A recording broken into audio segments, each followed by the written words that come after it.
I bought Scott a present. Oh. It's my object lesson. Oh, I'm excited. I wish I were there in person to receive it. Well, it'll be on your desk when you next come to the office. Is it bigger than a bread box? It depends how small a bread box. I've always found that to be a not very useful question. I agree, because who has a bread box and who knows how big they are these days? Exactly. Is it like a multi-loaf thing? Yeah. I feel like that's just the traditional place to start is with the bread box. Most and you go bread up or down boxes, I think it would be smaller than. But you will see it when object lesson time rolls around.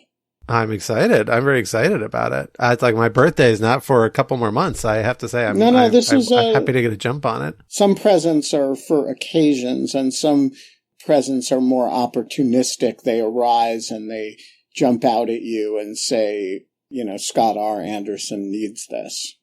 And you will definitely understand it right away when I show it to you. I'm excited. I actually recently found part of a present I got you in my first few months of working here during the baby cannon surge of operations, if you will. In that at one point I got you a crossbow that fires toothpicks. Correct. I remember that. Yeah, and I found the ammunition I bought, which I think I only gave Ben like a few of them, which are like fancy toothpicks. They're like a little thicker to fire through. So baby crossbow is still in my office and still gets fired every now and then, and is not wholly unrelated to the present that I got you. Oh, I'm excited. I will say, I do distinctly remember spending like an hour or two of my time trying to figure out if you could light the toothpicks on fire so you could have a flaming crossbow. and then I was like, I'm 30 something years old. Why am I doing this?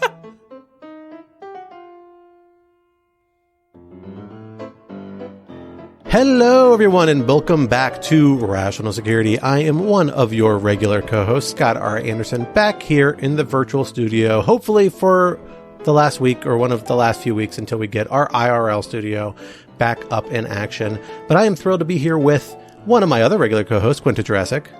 Hello. Back in action after abandoning us for a week to have to deal with Bizarro World Rational Security last week, but we're thrilled to have you back with us. And of course, we have other co-host emeritus, Mr. Benjamin Wittes, of course. Ben, thank you for joining us as well. It is my supreme pleasure. You returned from Miami recently. You have a deep tan. You're wearing a fairly funky hat and a linen shirt, and espadrilles to this day. You still have that Miami spirit with you, but we're glad we were able to pull you back up to this wintry northern-ish, mid-Atlantic-ish climb, to get you back on the podcast. I was also in Miami. I would just like to point out two things. But where are your espadrilles, Quinta? One is that Quinta was also in Miami, and the second is that all facts in that paragraph other than that I was in Miami are false. I would just like to say I want to get a boondoggle somewhere warm and tropical. The warmest, most tropical place I've ever gotten a work trip has been Baghdad, Iraq. Somebody send me somewhere with a beach, please, because it doesn't really work out for me. I keep getting very nice invitations to Midwestern, northern cities in the middle of winter, and I appreciate it, but give me a beach, guys. Come on. I'll take them. I'll still come, but a beach would be great once in a while. I know I look like I can't handle sun. You're right. I can't, but 20 minutes on the beach will be great. That'll just do great for me. Psychologically, spiritually, it'll be good for everyone. The remarks will be better. I promise you. Well, regardless, I am thrilled to have you both back in DC with me, even if we are meeting virtually, for what has been an incredibly meaty week of national security news. We have several really big stories on several fronts happening on the legal world, in the national security space, not to mention a lot of stories percolating that we're probably going to pick up in the week or two, including some trials and other items involving a certain former president. We're not going to talk about those this week, but because we have enough other news to fill our plate. So let us turn now to our topics for what we are calling the Meatlovers edition, in honor of how meaty exactly this week has proven to be on the national security front, particularly the kind of hard national security front that we often deal with. Our topic one for this week: the neighborhood is getting worse. 3 American service members were killed in a drone attack committed by Iran-backed militias in Jordan this past weekend. The Biden administration has promised a military response, but one of the groups believed to be responsible has just declared a unilateral cessation of hostilities, seemingly at Iran's urging. How should the United States respond, and what will the regional ramifications be? Topic 2. Don't seek redress in Texas. I was trying to find a mess in Texas. Don't mess with Texas. It didn't really work. This is as close as I could get. Texas Governor Greg Abbott has opted to ignore a federal court ruling demanding that he take down barriers on the Rio Grande on the basis of a novel and highly dubious legal theory, asserting that the state has the exclusive constitutional authority to defend itself from invasion by migrants. How should the Biden administration respond? And topic 3, provisional victory? Question mark. The International Court of Justice has issued provisional measures in the genocide case against Israel over its Gaza operations, directing it to punish genocidal rhetoric and allow in humanitarian assistance, among other requirements, but stopping short of requiring a ceasefire. Is this a vindication of Israel's actions or a condemnation, and what will it mean for the trajectory of the conflict? For our first topic, Ben, let me hand it over to you to get us started. Well, everybody was afraid that the war in Gaza would expand, and the war in Gaza has expanded in a fashion that has been proven rather deadly to U.S. forces stationed in Jordan. I know that many people didn't know there were U.S. forces stationed in Jordan, but in that little northeast corner, there are some, and there are now a number of them injured and 3 of them killed by attacks, a drone attack from an Iranian-backed militia, which, as Scott says, has just declared a unilateral ceasefire, but has not freed my friend Elizabeth Tsurkov, whom they are holding hostage. Republicans are pressuring the Biden administration for a military response against Iran itself, which would, of course, be an escalation of sort. And this comes at a time when Houthi forces, who are also Iranian-backed, continue to attack international shipping in the Red Sea, all of which proves the famous axiom that what starts in Gaza does not tend to remain in Gaza. And Scott, how fucked are we? So this attack this past weekend really has the potential to be a pivot point for how the United States is approaching Middle Eastern policy at this point. I'm not sure whether it will, and the Biden administration is, I think to its credit, being very cautious and deliberate in structuring a response despite political pressure from various corners to pursue one rapidly. To kind of lay out the context of which this has occurred, this is the latest in what has been an escalating and fairly rapidly and substantially escalating pace of attacks by these various Iran-backed militia groups, of which there are many in Iraq and Syria, since the October 7th massacre by Hamas that led to the Israeli military operation in Gaza, that this is all nominally a response to. These attacks happened before. They've happened fairly often. There were about 120 of them from 2020 through October 2023, 2021 through October 2023, through the first couple years of the Biden administration. But since October of last year, so just in the last 4 months or so, we have seen 160 of them. So a pretty dramatic increase. And in particular, targeting a broader range of targets. This attack this weekend actually was part of a multi-country kind of wave of drone attacks. One against Jordan, if I recall correctly, one against Israel, a facility in Israel, one against Iraq, one against Syria. The Jordan one was the one that succeeded and really tragically killed a number of U.S. service members and injured many more, north of 40 at this point. Some quite severely, at least 8 were medevaced out of the country. The group that's been doing this is a little unclear. It's actually a bunch of different groups that are operating under, many of which, not all of which, but many of which are operating under the umbrella name of this, called the Islamic Resistance of Iraq. Kind of an effort to confuse responsibility and accountability, and to kind of tie all these different groups together. Many of which are nominally independent. Many of them have existed for a long time. They're pseudo-criminal organizations in a lot of cases. They have turf. They do different types of criminal activities in addition to paramilitary activities. But then awkwardly, they are also, many of them, part of the Iraqi government. They were formed often as ways to kind of bolster the security forces of Iraq during the counter-ISIS offensive, with support from Iran.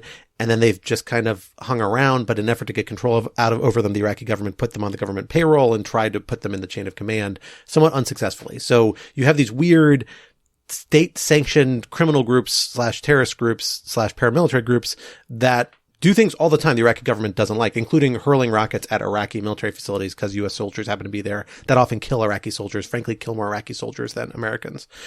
And that kind of gets to the danger of this act. Striking a facility in Jordan is pretty dangerous. This Tower 22 facility that was hit has a close nexus to Syria. It's close to Syria. It was a hardened facility. It had security measures, which wasn't clear to me initially, like to what extent it was. And we still don't know whether it's the same scale of security measures facilities in Iraq and Syria have. But that really matters because Iraq and Syria, U.S. soldiers and U.S. diplomatic personnel are so used to getting attacked by rockets. It's been happening for over a decade or more. They have hardened facilities and procedures so that they're really very rarely fatal. Like less than a dozen people, prior to this attack, actually may still be under a dozen, even with this Jordan attack, have been killed by these attacks in the last 4 or 5 years. That's really different when you start expanding your range of targets to other facilities that might not have the same countermeasures, where the personnel might not be expecting a military strike and may not be positioned to respond as quickly. They may not have countermeasures and advanced warning systems. And so it means you have a much higher level of fatality, even though this is just one drone that got flung at this facility. Dozens of drones have been flung at U.S. diplomatic and military facilities in Iraq and Syria over the last few months. And they haven't had this sort of consequence. So the question now is, this is the deadliest attack of this sort we've seen. A number of U.S. personnel have been injured and killed. We haven't seen anything close to this since the direct Iranian ballistic missile attack on Al Asad air base. That was a response to the Soleimani strike that left dozens of U.S. soldiers injured, but didn't actually kill anyone somewhat miraculously. So the question is, how does the Biden administration respond? They've already said they are planning a military response. They've suggested it's going to be likely to be tiered and involve several waves of action, kind of a much more strategic, systematic effort to contain and disable this threat from these groups. And notably, the Biden administration, just in the last few weeks before this attack, actually changed the legal theory under which it's operating to one that is a little controversial, was originally advanced by the Trump administration, originally eschewed by this administration, but now that they've shifted back to it, allows for potentially much more comprehensive military operations against these groups. So that would seem to be the direction you're moving in here, but there's lots of political challenges for that. You have the Iraqi government that is and the Iraqi public that is very hostile to U.S. military operations in Iraq without its consent, and it will not consent to these attacks against groups that are nominally part of the state apparatus, even if they are problematic ones. We've seen the Iraqi government already renew calls for negotiations to lead to the withdrawal of the remaining 2,500 U.S. troops in Iraq. Those calls are going to get more vocal to the extent you see a major response in Iraq, almost certainly. Whether they'll hit the point where the Iraqi government will actually rescind its consent and really put the United States in a difficult legal position as to whether those troops can stay there or not, who knows? But it is a really difficult political situation that you're in with a kind of legal valence about the degree that consent is necessary to remain in Iraq, and arguably potentially even necessary to continue counter-ISIS operations in Syria and Iraq, which are premised on collective self-defense with Iraq, although there are contrary arguments the United States could make there as well. So it's a really, really tricky position because the United States has these major international constraints while they've kind of opened up their domestic legal theory to potentially pursue broader action. There may be political reasons why they can't do that. And layering on top of that, the fact that Kataib Hezbollah, one of the most prominent militia groups, one of the ones that's a center of the Islamic resistance of Iraq, although not the entirety of it, the fact that one of them has apparently at Iran's urging said, we're ceasing operations against U.S. military presence in Iraq, complicates this even further, because how seriously do you take that pledge? Does this mean you've accomplished your goal of deterrence without even having to take military action if your goal really is to stop these sorts of attacks? Or is it just a pretext and a stalling tactic so that they can reposition and do things more dangerous down the road? Those are the hard questions the Biden administration is really wrestling with. And like I said, we're a few days past it, and they have obviously been planning and discussing an attack, but they haven't undertaken anything yet. And I think that is to their credit. Thinking about carefully calibrating as best you can how to go about these things is the right way to do it. And that takes time and often a lot of negotiations and talking to people. And that's what the Biden administration seems to be doing before it undertakes whatever this next phase of this conflict will be. So can I ask, what is your reading about why Kataib Hezbollah, I don't know, can you have a unilateral ceasefire? I feel like a ceasefire is kind of a mutual thing. That's they said they're not going to keep doing hostilities, it. So right, exactly. I don't know, yeah. What is the game here? Like, what is the strategic objective that they and Iran get out of saying that they're going to hold off? They're trying to disincentivize response against Iran. But then why do it in the first place? So Iran's objective through this whole post-October 7th period has been to ratchet up pressure on both the United States and Israel across as many fronts as possible without bringing down the wrath of God on itself. So it has encouraged Hezbollah to harass Israel from the north. It has encouraged a lot of attacks on the United States in the region. It has encouraged Houthi attacks on international shipping, but it has not done the sort of things that would bring a full-scale response against any of these parties, particularly not itself. And killing actual U.S. service personnel is a real escalation, and maybe more than they counted on. You don't always count on these attacks being successful.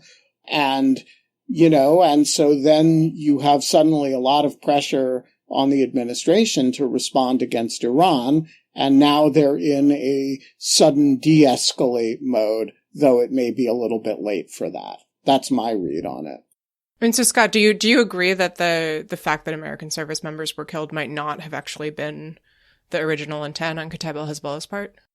I have trouble believing that on KH's part. I think the real question is the relationship between KH and Iran, to what extent they speak for each other. And again, whether KH actually was responsible for this attack, we don't know that actually, right? Like, we don't know who the actual perpetrators underneath this umbrella term are.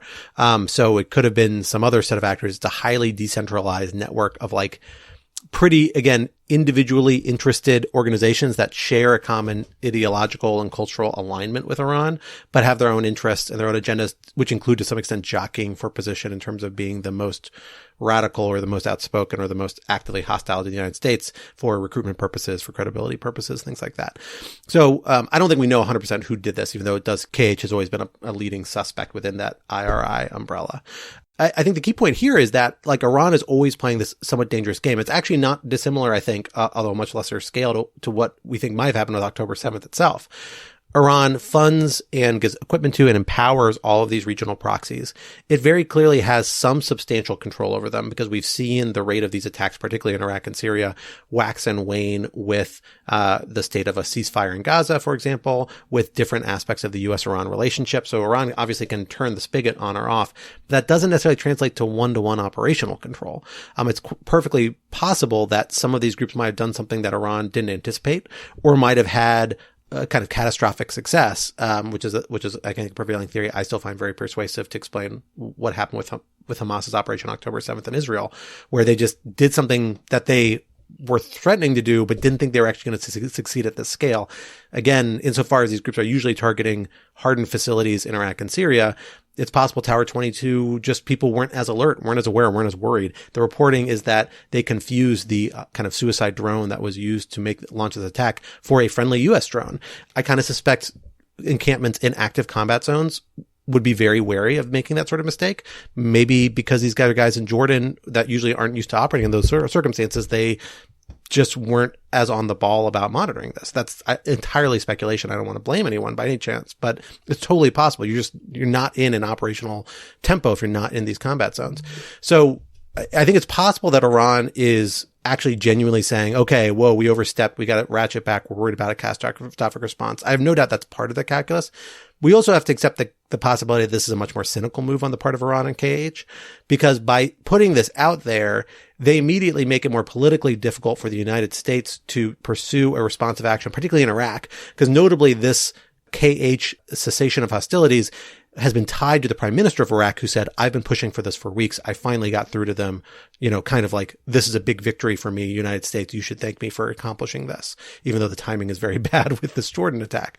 And so now if the United States were to hit KH in particular in Iraq, and KH is one of the bigger groups that I suspect is easier to target because it has more places to target and they probably are under greater intelligence monitoring by the United States, than like maybe certain smaller groups, then you would say, okay, if we hit KH now, it looks like we are not only not getting consent for the Iraqi government for this strike, which makes them so controversial in the first place, we're straight up rejecting a major policy accomplishment by the current government that seems to be in the direction of peace and stability, which is what Iraqis mostly want. So it makes it that much more politically damaging for the United States to pursue.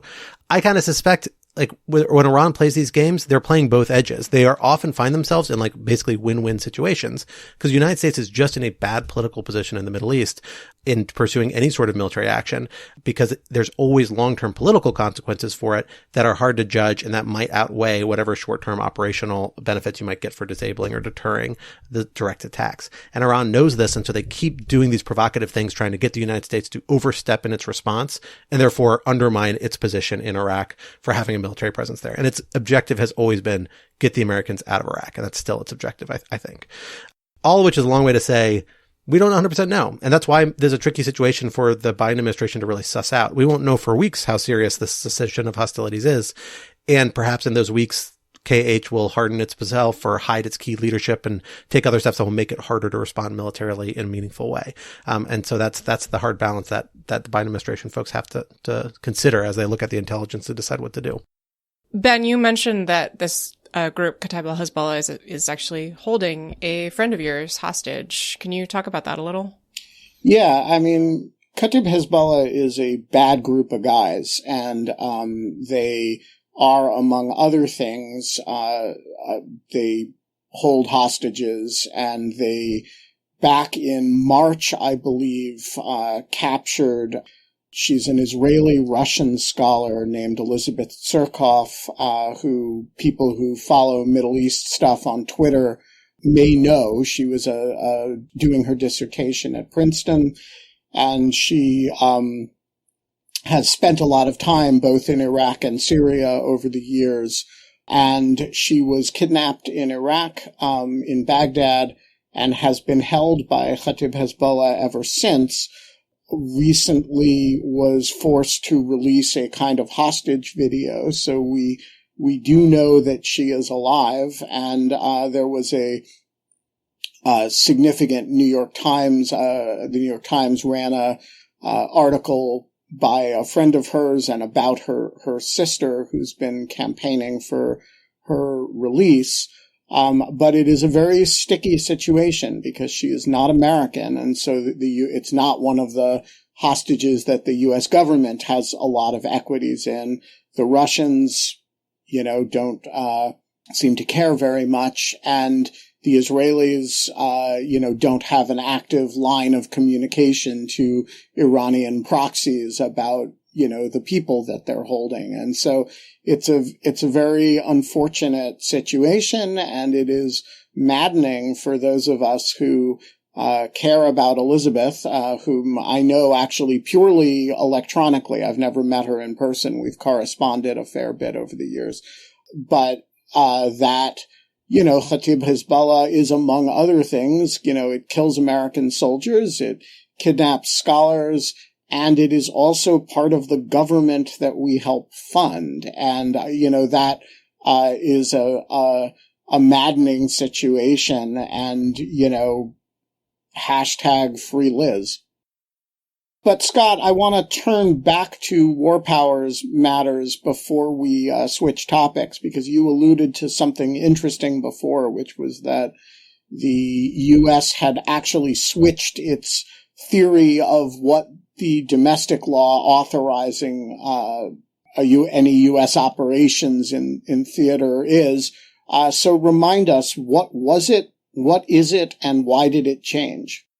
So the United States has had this kind of oscillating legal theory because there's been a difference between the Trump administration and Biden administration's approach on this that have, in the last few weeks, really, arguably in the last week or two, kind of finally united.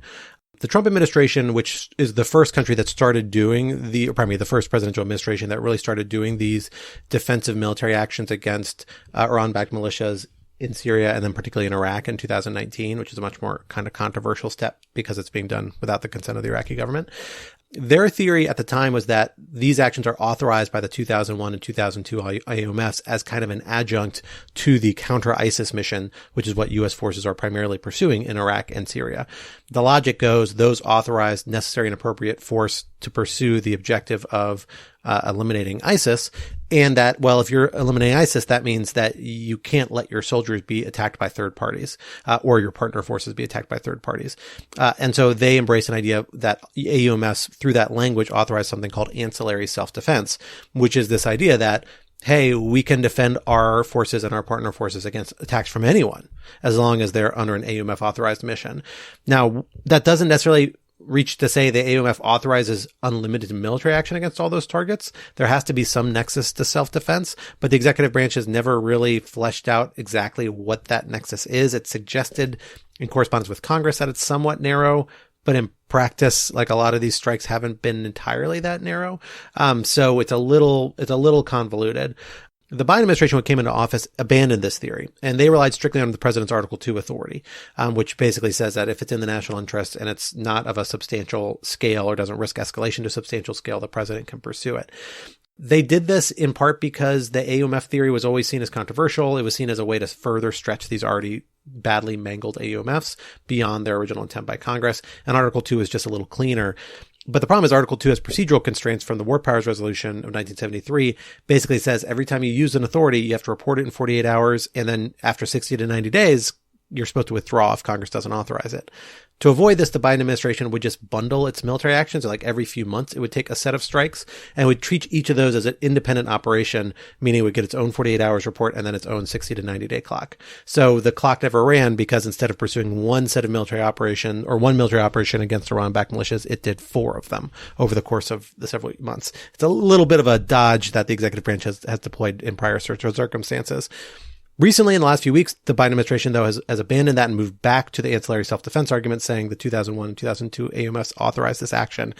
That's notable because I suspect it means that they think that the tempo and pace of these operations is likely to increase to the point that you're not able to make that intermittent spacing structural argument, meaning that they're going to have a much more significant number and frequency of these responses, or at least they might in the near future, and that they might well extend past 60 to 90 days.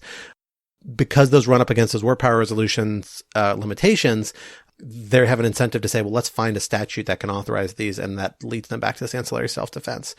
There has to be some nexus to self-defense of the counter-ISIS mission. Like that is a constraining factor that doesn't exist for the Article 2 claims. Like it's somewhat more constraining in terms of substantive scope than an Article 2 claim.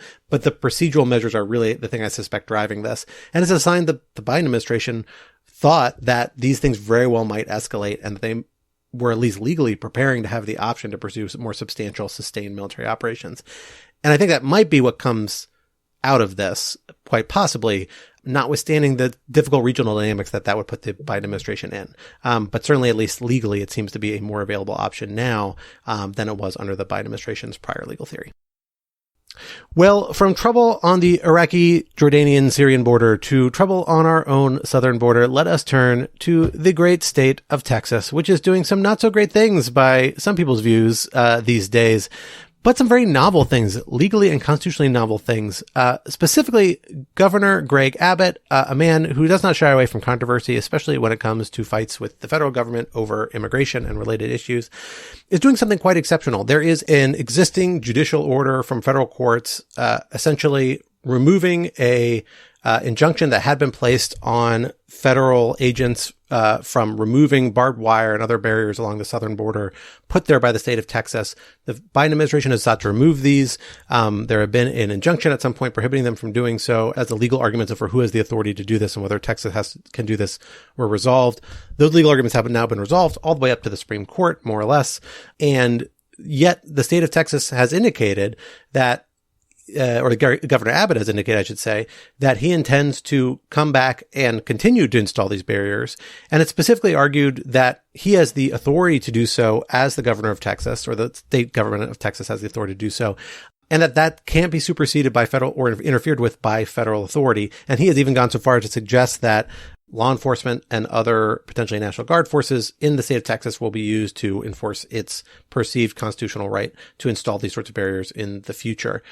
Quinta, let me turn to you on this. In making this argument, Governor Abbott is relying upon a pretty unique reading of a largely overlooked clause of the Constitution relating to invasions. Tell us a little bit about what the legal theory is behind this action, and then how we think this might fit into the legal debate over this action and ultimately lead to some sort of policy resolution one way or the other.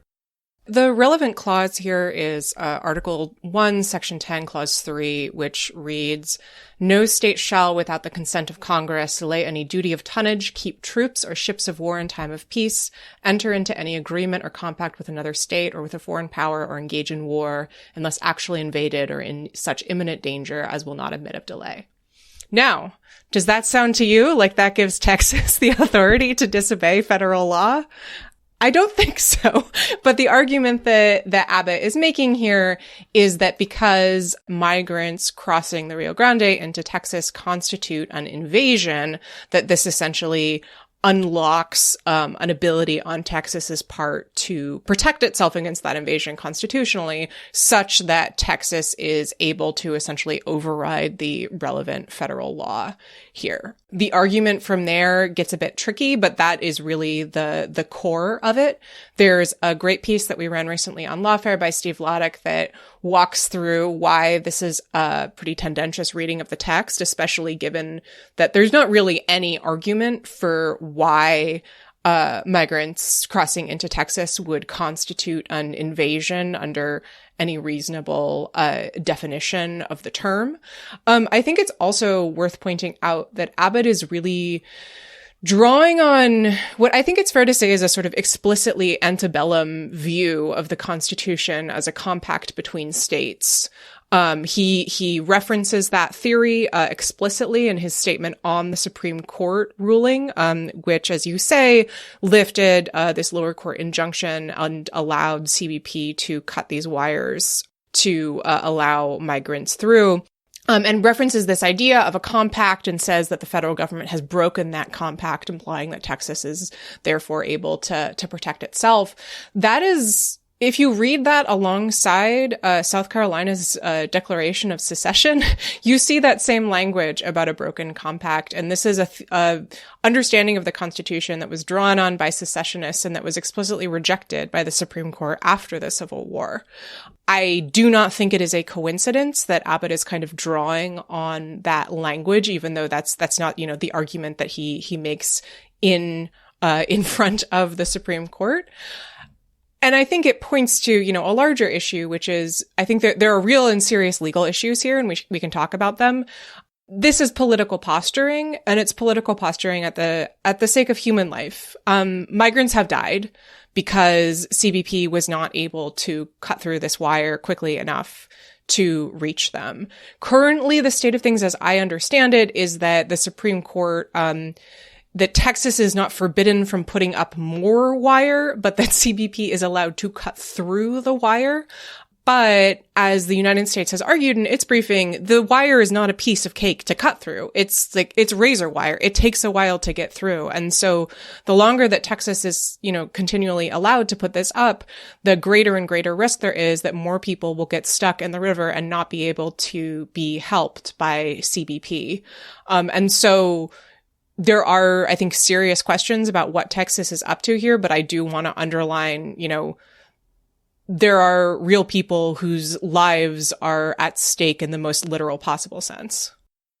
So I want to add to this that this particular skirmish takes place alongside of the Republican congressional apparent abandonment of a border security deal that was itself supposed to be the price of continued support for Ukraine. And if that sounds like a non sequitur layered on top of a non sequitur, it's because it sort of is.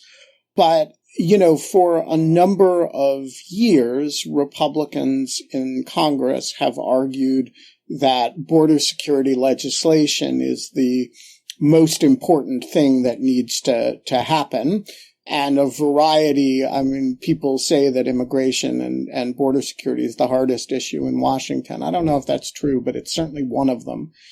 And Republicans finally found an issue that they could really leverage to force the Biden administration to shift gears on the border, which was the administration's desire to have more money to support Ukraine.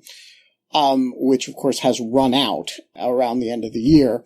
And, now that Trump has come out against this border deal and against the negotiations that have apparently borne fruit, although we've never seen legislative text, the deal is, I don't know if it's dead, but it's certainly on life support.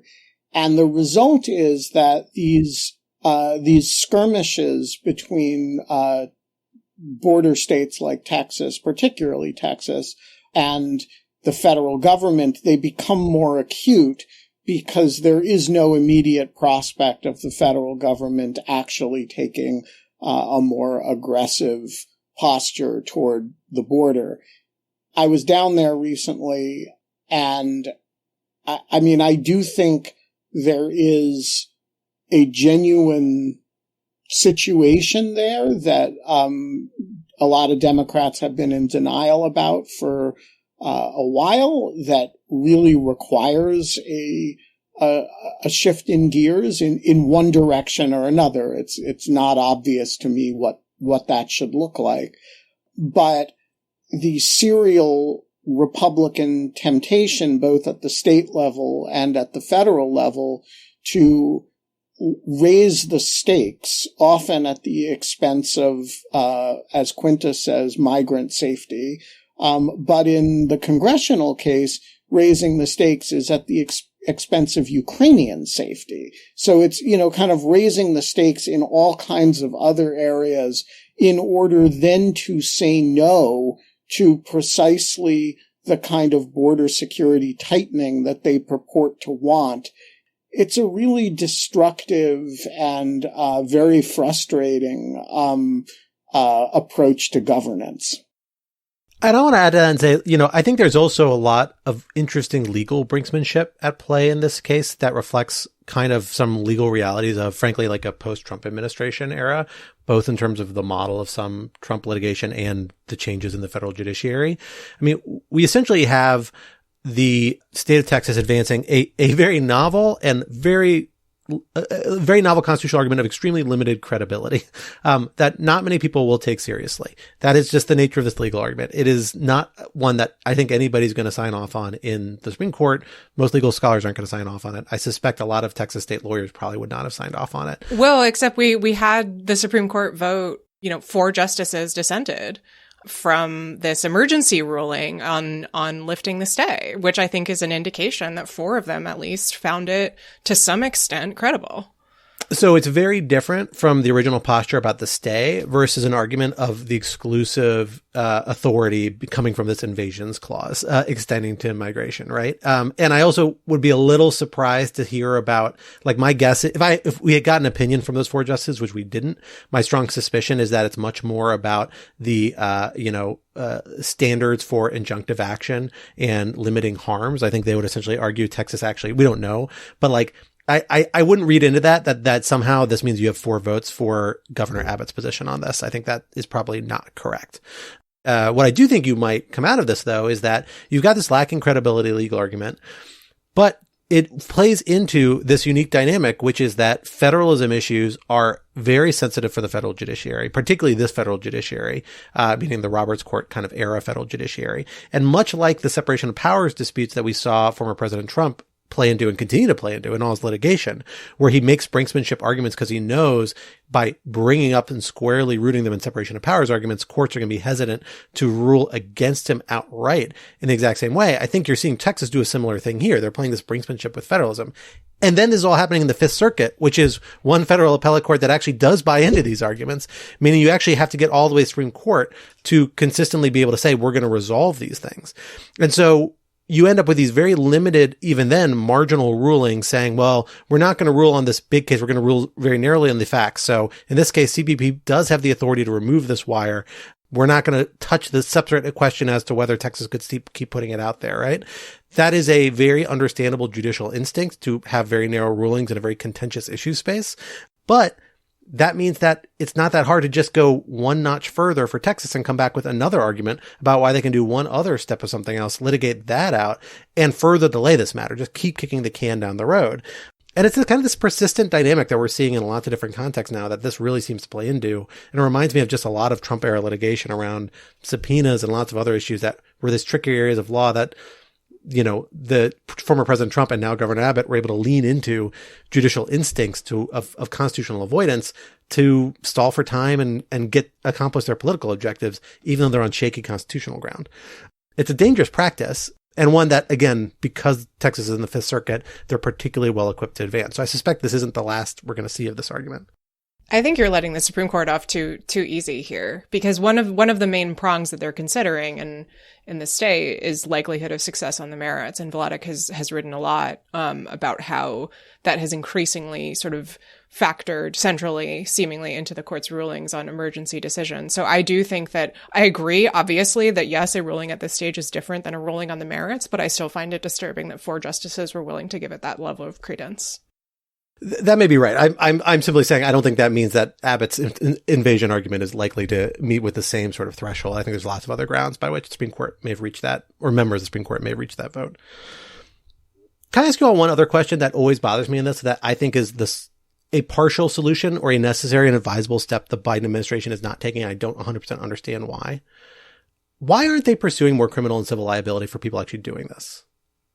Not just this, but like a lot of the outright cruelty. Like we have seen more and more state officials do things of real questionable legality that have real human consequence, including the, busing and deceptive busing of people to different parts of the country without equipping them in ways that have real human costs and that seem clearly potentially criminal to me on a lot of different fronts, including different federal cause of action, not just under state law. And I really have to ask myself why a prong of the Biden administration strategy and pushing back against this isn't to say, at least for people doing the most egregious, cruelest steps of this that cross very credible criminal barriers, we're going to actually hold you criminally accountable. Or if not criminally accountable, perhaps civilly accountable under, Civil Rights Act sort of violations. I'd have to think a little more about the availability of that. But does that seem credible or plausible to you all at all? No. Why? So, first of all, on the criminal side, you would have a real separation between administration policy and criminal decision making, right? And so the question of criminal enforcement would be a question for, depending on the theory of the case, the Civil Rights Division of the Justice Department or the local U.S. attorney, neither of whom reports to the administration in a policy sense, right? They're more independent on enforcement matters. I think the Civil Rights Division I think you could have conversation with the Civil Rights Division about saying we need to look at this. I don't think that would be beyond the pale. I think the normative inhibitions against having that conversation outside of the Justice Department are substantial. But the second thing is, to the extent that you're thinking about it at the policy level at DHS or at the White House, you're thinking about this as this is all immigration issues and border enforcement issues are deep political losers for the administration. And they are not on offense on this subject. They are on defense. And with every poll, they get more on defense. And they're looking for a legislative way out that lets them give the enforcement-heavy crowd a lot of what they want, but do it in a way that the administration thinks is lawful, as opposed to what the Trump administration did, which was to do it in a fashion that this administration did not think they could continue to defend and didn't want to continue to defend. And so they're looking actually for political compromise here, not to go on political offense. And they see the pressure that they get from the immigration liberals as a real nuisance, not something that they're looking to capitulate to. So I think you're misreading their ambitions, honestly. I think that's misreading what the actual objective needs to be for the Biden administration. Like, there is no solution to this on the table. There is not one within regional legislative reach. It's a huge lift. But one thing that they could accomplish is that they could set up real barriers to, when we see a Trump 2 administration or a similar administration's orientation, to what are the most objectionable and politically problematic actions, which are just the outright cruelty of some of this. Like, child separation was a big loser of an issue for the Trump administration. And we haven't seen the Biden administration really put up guardrails against return to sorts of policies. I think that's a real problem. I agree it's a problem, but I think Ben is right. I mean, look, like, yeah, the Biden administration has been better on immigration than the Trump administration. That is a low, low bar. And a lot of the stuff that this administration has embraced are things that pre-2016 would have been extremely far to the right, such as the implementation of Title 42 as a way to keep people out of the country while their asylum cases are processing. I think that, I agree with you, that is what they should do, but it seems to me pretty clear that the administration has decided, as Ben says, immigration is a loser for them, and they're going to frankly sell out migrants as much as they can in order to get wins on other policy issues. And that is ugly. It's deeply upsetting, but it seems pretty clear to me that that is the route that they're going. But I also don't think that, so to be fair to them, I'm not nearly as harsh on them here as Quinta is. Same as it ever was. There is a completely unsustainable situation at the border. And, it's a situation of something like 10,000 people a day crossing the border illegally. And under current law, as they read it, if you say certain magic words, which everybody gets trained to say, then you get essentially handed a date to show up in trial court or in immigration court some distant time in the future, and you can stay in the meantime. And that has been a magnet for very large numbers of people.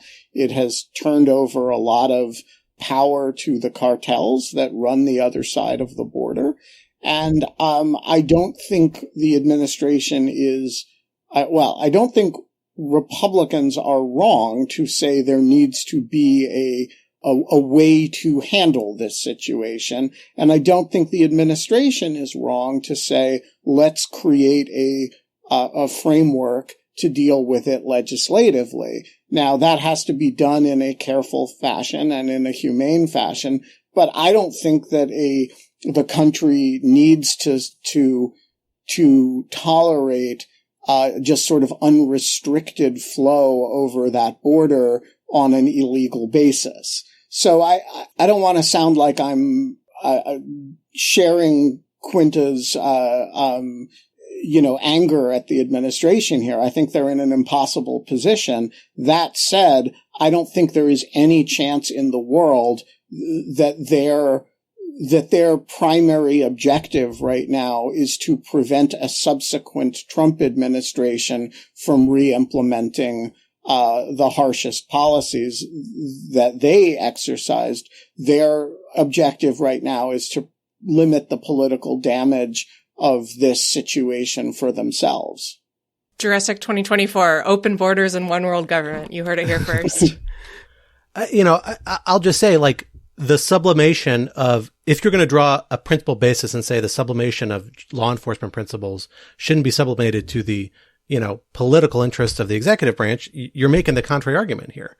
Like, the core point here is that this is criminal conduct, or at least very colorably criminal conduct that's happening in a lot of these cases. When you are deliberately harming, injuring people, refusing them water, restraining people from giving assistance to people who are dying on the border, forcibly relocating them, I think those are criminal acts, federally criminal acts that are not being investigated for political equities.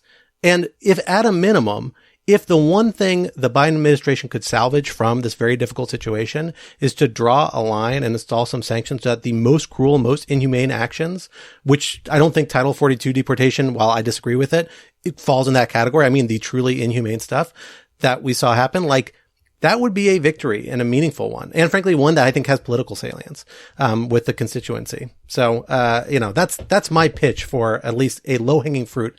I hope the Biden administration, considers taking a stab at. Speaking of one world government, we have a ruling from the International Court of Justice in South Africa's case against Israel under the Genocide Convention, or more precisely, an interim order. The merits of the case, I think, it's fair to say, will be going on for quite a few years now. But in the meantime, we have a ruling finding, first off, what everyone cares about most, the jurisdictional question. They do have prima facie jurisdiction. prima facie jurisdiction being very different from actual jurisdiction, which we will not find about for later, for about 3 years. Yes, we're going to table that for now. It also found that South Africa's claims that Israel has violated the Genocide Convention are plausible, and ordered that Israel take a number of provisional measures to avoid violating the convention. There is a lot to get into here. Scott, I'm going to start with you. What specifically did the court rule, and what do you make of it? Yeah, so, essentially we got a multi-part ruling, which is how ICJ judgments usually work. You have different justices joining different provisions, but it was pretty unified. 15 of the 17 judges who were involved, that's 15 standard judges of the ICJ and then an ad hoc appointee from each party, were in alignment on the vast majority of the holding. And that is essentially that there was prima facie jurisdiction, meaning the ICJ can rule this. That doesn't mean that there will actually be a jurisdiction, a full finding in the end.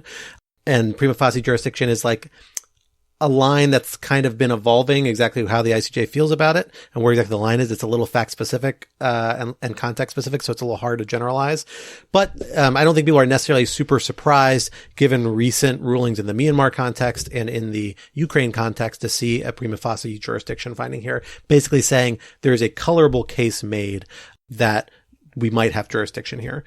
And then you saw several provisional measures installed. These essentially require the Israeli government to allow humanitarian assistance into Gaza, to take steps to punish genocidal rhetoric, to try and preserve evidence of genocide, to take actions to prevent potential genocidal actions.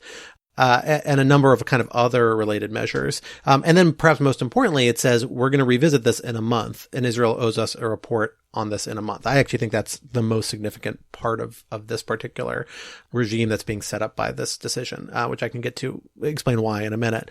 What it didn't do is, first, interestingly, it doesn't appear to have compelled access for any sort of UN or other international investigatory body. The preserving evidence kind of suggests maybe that will be a subsequent action, because it's retaining and providing access to evidence. So maybe that's rolled up in that to some extent. But there were calls, and I can't remember what was in the initial application, but I believe it was, to say, no, you actually need to provide access to independent third parties to review some of these claims. I don't believe that was included in here, although maybe I missed it somewhere. It's a lot of words in these opinions. And then perhaps most importantly, what was missing is a ceasefire. South Africa had asked for a requirement of a ceasefire. I think a lot of people looking at this case had been very dubious of that claim that was likely to come out of this. And it didn't. In fact, the court did not touch on the possibility of a ceasefire in any meaningful way. And we can get into why that might be. But instead did stop short of that, instead issued these other provisional measures. And that's led to a lot of both sides claiming this both as a win to various extents, in a kind of an interesting way. So, Ben, how has this been received in Israel? It is hard to explain how offensive this case is to Israeli and more broadly to worldwide Jewish sensibilities. And that may be a subject for another day, the sort of cultural reception of a case like this. But I think, so a lot of the reaction reflects the sense that this case is a intentionally highly offensive gesture. But that said, the Israelis are, if nothing else, good lawyers, and they know that this went about as well for them as it possibly could have.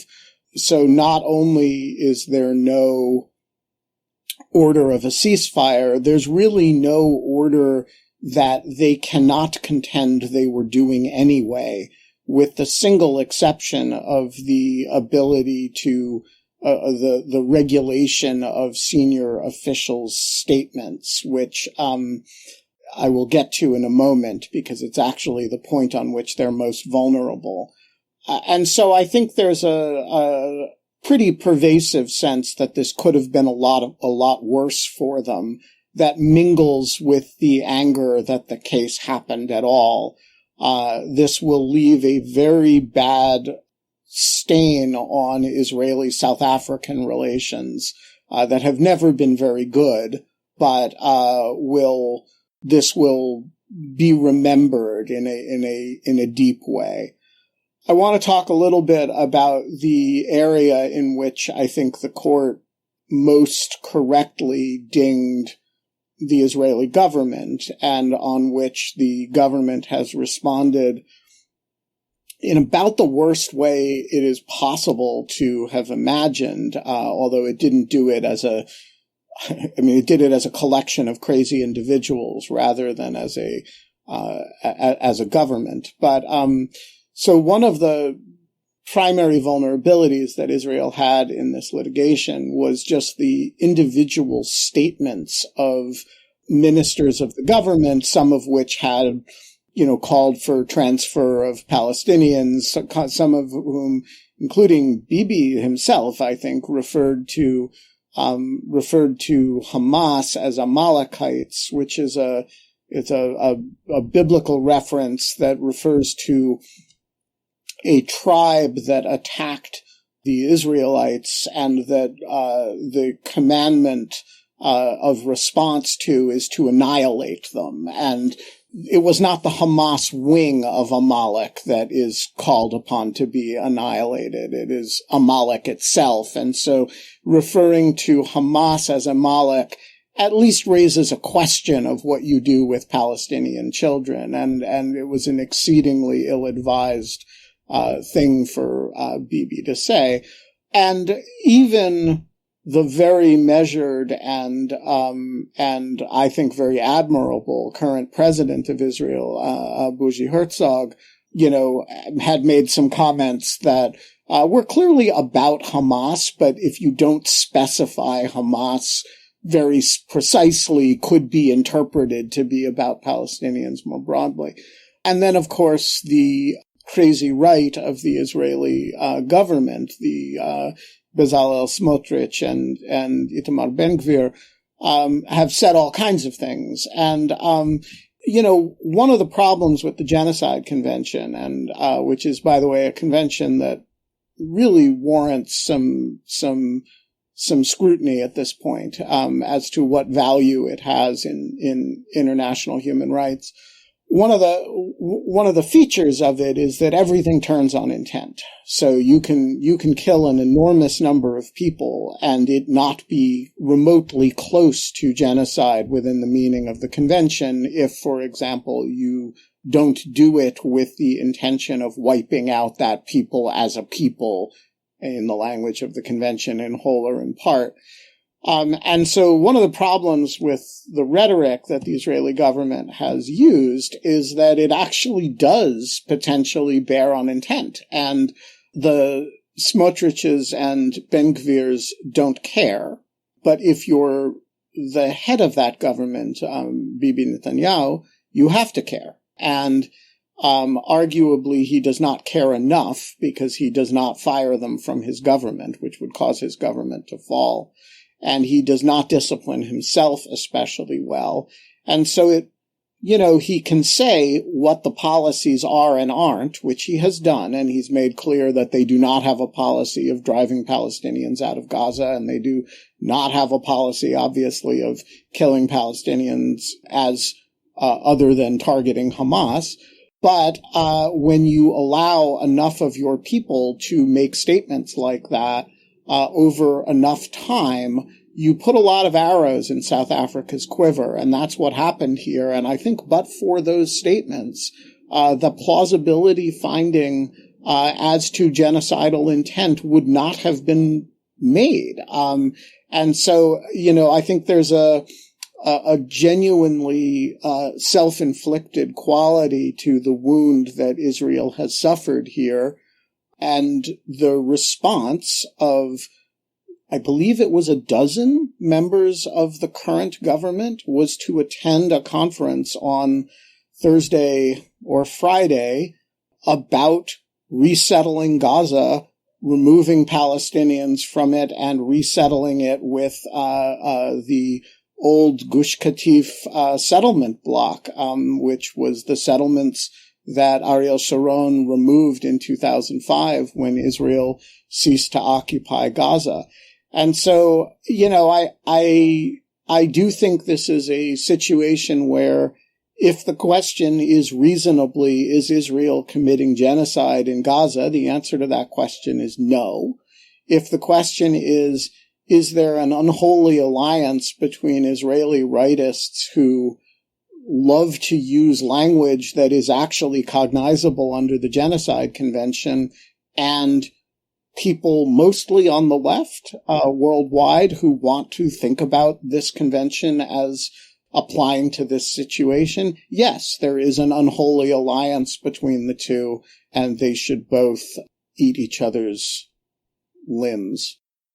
So, Ben, I don't disagree with that fundamentally. Like, I do think there's a very self-inflicted wound here, but I also think there's another prong of the evidence here that's really problematic, and that's that there's an incredibly high rate of civilian casualties that Israeli government doesn't deny. Like, they openly acknowledge that we're talking 2 to 1 in the most optimistic scenarios, 2 civilians for every 1 targeted militant. If you didn't have that element as well, and the displacement, frankly, probably plays into as well, maybe that's a third prong, I don't think even these statements would weigh as heavily. It's the combination of those 3 things that I think led to the plausibility finding here. So I just to be clear, I think that's exactly right. I mean, if you don't have a high rate of civilian death, there's no basis to be you wouldn't even be talking about major human rights violations, right? But the thing that gives rise to the inference of intentionality is the statements. And if you had the same rate of civilian death and none of these statements, South Africa's case would have been dramatically weaker. It definitely would have been weaker. I'm not sure it wouldn't have passed the threshold here, if I'm being honest. Like, because I think the direction we're seeing the court drift between this and Myanmar and Ukraine is the idea where you are having these, huge population transfers, large civilian casualty incidents, that there is those rise to the prima facie case that there is at least a possibility of genocide here, and that provides the court supervision. And to be clear to listeners, like, the reason why these come under the Genocide Convention is because it is the one remaining legal instrument, one of very few that's widely subscribed to by the international community, but that has automatic ICJ jurisdiction. Most human rights treaties, international law, like Geneva Conventions, etc., do not have that. So it's the one place to get this judicial supervision. But I kind of think that's increasingly proving to be a feature, not a bug, in a lot of people's eyes, because it provides a mechanism for what we're seeing in this case, which is continued judicial supervision, which creates a kind of pressure on a state to say, well, we know somebody's watching us, and we need to start regulating our behavior to avoid being trapped into the crime of all crimes and having a case. That's particularly important for Israel, I think, who does care about the perception that they're committing genocide more than other states because of the obvious historical ties to the Holocaust and its aftermath. But I think that's kind of a tool that a lot of people see value in this case. And that's why I think the monitorship element of this, the monthly check-in, is so instrumental, because it's suggesting that, like, Israel's going to have to start regulating itself, or it's going to be back in front of this court making arguments about why it's not taking these kind of basic steps. And that's going to happen well before we get to the final resolution of this case, which frankly, I am confident Israel will win, because the actual bar for not prima facie, for actually proving intent, super high, really hard to do. And I'd be very surprised if they thought they met in this case. There's a reason a lot of states might be uncomfortable with that formula, but when you're talking about something as atrocious as genocide and the types of cases we're talking about, which are like huge atrocities, even if they're maybe not actually genocide, I think more and more states are actually finding themselves a little more comfortable with that, including the United States, interestingly. So it's a unique mechanism that we're now seeing applied to the most troubling case. But I kind of suspect a lot of states are going to see utility in this as a way to try and get Israel to regulate some of this behavior and reinforce some political statements by the United States and others that have been less successful thus far. So have we seen any signs of Israel changing its behavior at all in response to this ruling? I mean, I guess as you pointed out, Ben, Israel here is not a unitary actor. We have Smotrich and Ben-Gvir making really awful, horrific statements. But what about the IDF or other corners of the Israeli government? So we do have evidence of the IDF shifting gears, and it actually cuts in the other direction, but it's not clear to me that it has anything to do with the ICJ. The pace of operations has slackened considerably. The Israelis are in relatively advanced U.S.-led talks indirect, obviously, with Hamas for a sustained, some report 6 weeks, some 8 weeks ceasefire in response to the hostage, in return for hostage release. And the pace of air operations is significantly, and artillery operations is definitely lessened, which has a pretty dramatic impact on the rate of civilian casualties. I don't think any of that has much to do with the ICJ. I think there are three big factors that are driving that. One is U.S. pressure, which is considerable. And the second is the fact that the nature of the early part of the operation has forced a lot of people into southern Gaza, where it is much harder to therefore operate effectively because you've got even more people crowded together than normal. So you're operating, control of northern Gaza is more or less established, and it's a little bit more of a ground operation than an air operation now. And the third factor is that there's a real debate in Israeli society about whether the objective should be to destroy Hamas or whether the objective should be to free up the hostages. And those objectives have really competing ways to behave if you're prioritizing one versus the other. And so all of that has led to a slowing of the operational tempo, which causes many fewer civilians to be killed.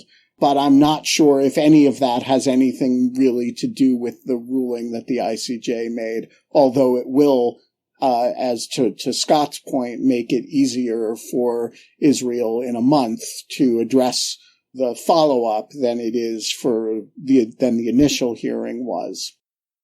Well, folks, that is all the time we have together this week. But this would not be Rational Security if we did not leave you with some object lessons to ponder over in the week to come. Quinta, what do you have for us this week? I would like to give an update on my favorite topic, New Jersey politics. You may have seen our senator has been indicted. There is now a race on to decide who is going to be wrangling in that primary to take Menendez's seat. So Central New Jersey Representative Andy Kim has thrown his hat in the ring. And we also have entering one Tammy Murphy, who is the wife of the current governor, and until recently was a registered Republican. And the state sort of Democratic political machine has really thrown its weight behind her. There is a very funny New York Magazine article about this debacle, which includes an incredible quote, which I will now read to you. One elected official tells me, do I think she, meaning Murphy, is the best candidate? No. Do I think it's a good look for New Jersey? No. If you're asking me, am I going to vote for her? The answer is no. This is a person who has publicly endorsed her. New Jersey, undefeated. I will just say on the other side of that competition, Andy Kim, and, I don't do political endorsements. Andy Kim is a remarkably thoughtful and un-New Jersey politician-like guy. And if you listen to our conversation with him on the aftermath from season 1, where he talked about his experiences on January 6th, it is one of the most moving interviews we have done for that series. And so I will say that without reference to current New Jersey electoral politics. I will just say, I will second Ben's positive thoughts about Andy, who's great, and I've known for several years from working together. And in full disclosure, I helped support his prior campaigns and may yet this one. But I will note, can you imagine if he gets elected, New Jersey will have the most earnest senatorial delegation of all 50 states between Cory Booker, like a living hug, personified in Andy Kim. Like, it is just so bizarre that this is what New Jersey has sent to the United States Senate. But who knows? It very well might happen. And, I think it's a great, human side of New Jersey that we don't get to see often enough, there in the Senate. So thank you, beautiful Garden State, for that, if it comes to that. Well, folks, for my object lesson, I am going to roll logs for a new feature we are rolling out at Lawfare. Slowly but surely, still coming along as we progress, but something that I am very excited about, something we've talked about trying to do for years.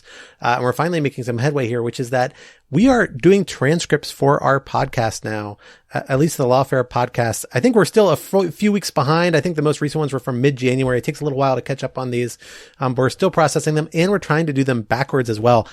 That's going to be a big task because we have years and years and years of podcasts. But for anybody who listens to this, our podcasts are incredibly substantive. I think some of the best analysis you can find on a lot of these very complicated issues out there, and being able to text search it is a freaking boon that I have found myself using multiple times already in the limited universe we have these transcripts for. So check it out. Keep an eye out for it. We're going to keep perfecting it and trying to get better. They're all automated, so they're not flawless, but that's just the only way to do these things at scale. But it's an awesome new feature. I'm really excited about it. I hope you all check it out and find it useful. I don't know if they're going to do rational security.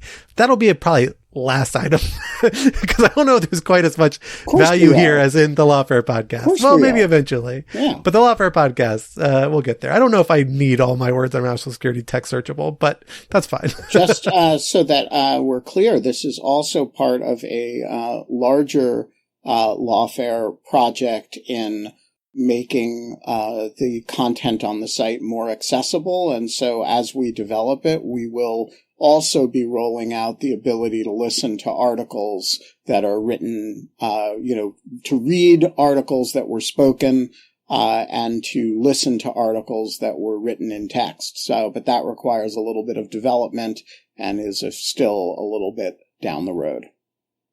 Ben, what do you have for us this week?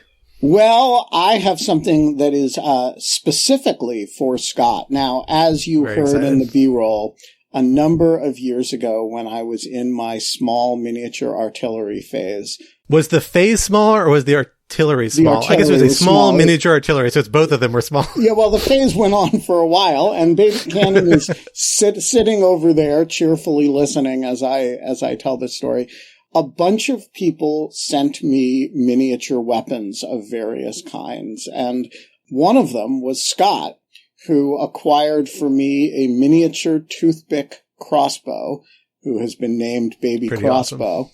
And if my account on Twitter had not been destroyed by Elon Musk, you could look up Baby Crossbow and you could see an awesome little video where Scott and I shot an apple with it, and the toothpick really satisfyingly went thwunk right into the apple, and it made it was not on any intern's head, just to be clear. It was sitting very professionally and responsibly on a tabletop. So a few weeks ago, I was doom scrolling through some social media site or other, and an ad popped up for an item that I immediately said, Scott Anderson needs this item.